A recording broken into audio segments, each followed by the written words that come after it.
नमस्कार. सर्वप्रथम सगळ्यांना श्री स्वामी समर्थ. आजच्या नवीन व्हिडिओमध्ये आपल्या सगळ्यांचं मनापासून स्वागत.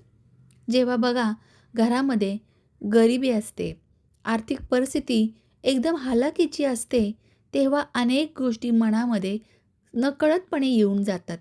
बरोबर ना? त्याचविषयी आज मी बोलणार आहे. कारण आपण जेव्हा टेन्शनमध्ये आणि आर्थिक तणावाखाली असतो, तेव्हा आपण घरातील अनेक अशा गोष्टी, घरातील किंवा आजूबाजूच्या गोष्टी न्याहाळत असतो. कळत-नकळत त्या गोष्टींचा विचार करत असतो, की कदाचित अमुक अशा गोष्टीमुळे तर आपल्या आयुष्यामध्ये हा त्रास नाही ना. जरी मनामध्ये नसेल, तरी अशा विचारांची घालमेल आपल्या मनात सतत चालू असते.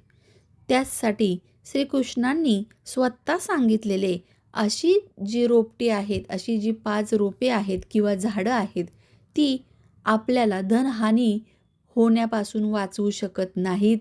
जिथं तुम्ही प्रयत्न करताल, तिथून पैशांचा प्रवाह निष्ठत जाईल, अशा प्रकारची ही रोपं असतात. चला तर मग आज जाणून घेणार आहोत अशाच एका वेगळ्या विषयावरती, की अशी कुठली 5 रोपे आहेत किंवा कुठली 5 झाडे आहेत, जी घरामध्ये लावल्यामुळे वातावरण जे आहे ते अशुद्ध होतं आणि यासोबतच सुख, समृद्धी ही सुद्धा नष्ट होऊ लागते. आर्थिक तंगी म्हटलं की बघा नकारात्मकता आपोआप येते. घरात चिडचिड, वाद-विवाद, भांडणं होतात. त्यासोबतच कशातच मन लागत नाही. काय करायला गेलं तर पैसा हा समोर येतो. आणि अशाच वेळेस आपण कळत-नकळत कधी सजावटीसाठी किंवा कोणी आपल्याला गिफ्ट दिलं म्हणून अशा प्रकारची रोपे घरामध्ये लावतो, बाल्कनीमध्ये, आपल्या अंगणामध्ये. म्हणूनच आज पहिलं तुम्ही बघायचं आहे, की अशा प्रकारचं कोणतं रोप स्वतःहून उगवून आलेलं नाही आहे ना किंवा कोणी भेट तर दिलेलं नाही आहे ना. कारण स्वयं भगवान श्रीकृष्णांनी जे सांगितलेलं आहे, अशाच झाडांविषयी आज आपण बोलणार आहोत, जे घराची शांती भंग करतात. आजकाल काय होतं, जेव्हा वास्तुविशेषज्ञ जे असतात, ते अनेक वेळा सांगतात बघा, की एखादं चुकीचं रोपटं जर तुम्ही घरात लावलं, तर चुकून तुम्ही तुमची धनहानी आणि पैसा वायफट घालवत आहात, याचं लक्षण आहे ते. म्हणूनच बघा, अनेक वेळा अशा गोष्टी आपल्याकडून चुकून होतात. आज आपण वास्तुशास्त्रानुसार, पुराणानुसार जे काही सांगितलेलं आहे, ते बघणार आहोत, ज्यामुळे आपल्या भाग्यावरती डीपमध्ये खोलवर परिणाम होतो. नकारात्मक ऊर्जा पसरवणारे असे काही झाडं आहेत, अशी काही रोपं आहेत, त्यांच्यामुळे नकारात्मकता इतकी पसरते की आपलं आरोग्य देखील बिघडू लागतं. म्हणूनच सगळ्यात पहिल्यांदा बघूया की काटेदार रोपं, जी काटे असणारी कॅक्टस, तोरणी किंवा मग अनेक प्रकारचे असे वेगवेगळे शोपीस म्हणून आलेले आहेत बघ. ते सहज, स्वस्त मिळतात आणि छान वाटतात, आकर्षक. म्हणून आपण ते घेऊन येतो. पण यामुळे होतं काय, मानसिक अशांतता वाढत जाते. आपल्याला कळूनसुद्धा येत नाही, ताणतणाव इतका वाढतो, मानसिक अशांतता इतकी वाढते, घरात बेचैनी, भांडणं, त्रास, घरात आल्यानंतर अनेक गोष्टींची सतत चिंता भेडसावत राहते. पण यामध्ये एक रूप जे आहे ते अपवाद आहे, ते म्हणजे गुलाबाचं झाड. गुलाब आणि शमीचं झाड ही पॉझिटिव्ह एनर्जी देतात, हे देखील लक्षात घ्या. अनेक वेळा मी तुम्हाला शमीचं रोप जरूर घरी लावा म्हणून सांगितलेलं आहे. तर ही 2 रोपटे तुम्ही अवश्य लावू शकता. पण यापेक्षा वेगळी जर रोपं तुम्ही आणत असाल, तर अनावश्यक खर्च तुमचा वाढणार आहे, हे लक्षात घ्या. दुसरं जे आहे रोप, ते बोन्साईचं बघा, आता सध्या खूप फेमस झालेले आहे. इंटेरियर डेकोरेशनसाठी हा बोन्साईचं जे झाड आहे, ते खूपच प्रचलित झालेलं आहे. पण वास्तूच्या दृष्टीने जर विचार केला, तर हे अशुभ आहे. बोन्साई हे एक असं रोपटं आहे किंवा असं झाड आहे, जी प्राकृतिक ज्याची वृद्धी जी आहे, ती आपल्याला थांबवते. असं म्हटलं जातं, की हे जर घरात ठेवलं, तर घराच्या सदस्याच्या करिअरमध्ये, उन्नतीमध्ये, आर्थिक प्रगतीमध्ये रुकावट येते. अनेक वेगवेगळ्या अडचणी, बाधा ह्या जरूर येतात. तुम्ही जर बारीक लक्ष दिलं, तर तुम्ही नक्कीच मी जे काही सांगत आहे, त्याच्याशी रिलेट करू शकतात. तिसरं जे आहे, ते चिंचेचं झाड. चिंचेचं झाड जे आहे, ते अनेक बघा जुन्या पौराणिक जी मान्यता आहे, त्याच्यानुसार नकारात्मक शक्ती ज्या आहेत, त्यांचा वास त्या झाडावर असतो. बरोबर? मग आजूबाजूला किंवा तुमच्या अंगणाच्या समोर वगैरे कुठं हे झाड तर नाही ना, हे थोडं बघून घ्या. कारण काय होतं, या झाडाच्या सीमेलगत म्हणजे आजूबाजूचं जे वातावरण आहे, तिथे हा वास्तुदोष होतो. असं म्हटलं जातं की घरामध्ये अचानक भीतीदायक वातावरण बनतं. तशा प्रकारचं घरामध्ये भकास आणि एकदम घरात न थांबण्यासारखं आपल्याला वाटू लागतं.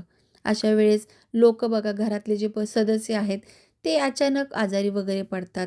यामुळे जे काही आपण धन साचवलेलं आहे ते त्याच्यामध्ये वाया जातं. त्यामुळे आपल्याला बरकत होण्याऐवजी खर्च जास्त वाढतो आणि मग हा संचित धन जो आपल्याकडे आहे साठवलेला पैसा ते हळू हे झाड जे आहे खत्म करतं. हे झाड म्हणण्यापेक्षा या झाडावर ज्या निगेटिव्ह एंटिटी असतात, निगेटिव्ह वावर असतो, त्यांच्याद्वारे ह्या गोष्टी घडतात. कारण आपल्या ऑरामध्ये या गोष्टी आपोआप ओढल्या जातात. आपला ऑरा जो आहे तो मॅग्नेटिक फील्डप्रमाणे सगळ्या गोष्टी आकर्षित करत असतो. आता त्याचबरोबर बघा, जे असं दुधासारखा पांढरा पदार्थ निघतो, तसले देखील प्लांट आपण लावायचे नाही आहेत.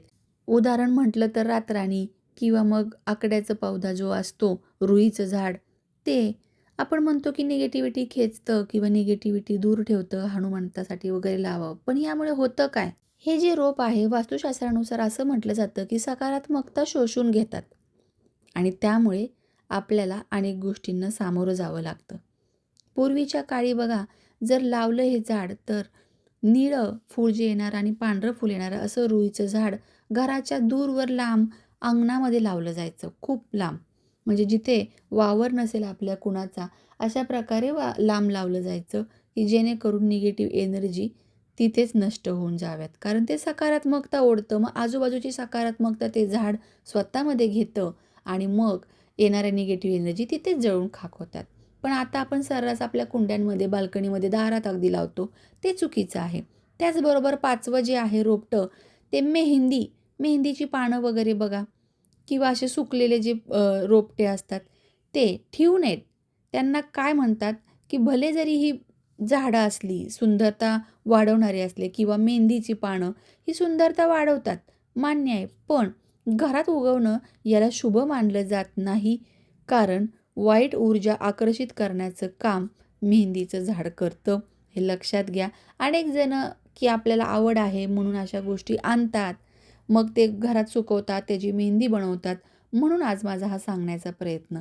परंतु लक्षात घ्या, की सुकलेलं किंवा मुरजलेलं झाड हे दुर्भाग्याचं कारण असतं. म्हणून जर कुठलं तुमचं झाड, रोपटं सुकलेलं असेल, मुरजलेलं असेल तर त्याला तुरंत बाहेर काढा. लगेचच तिथून हटवा.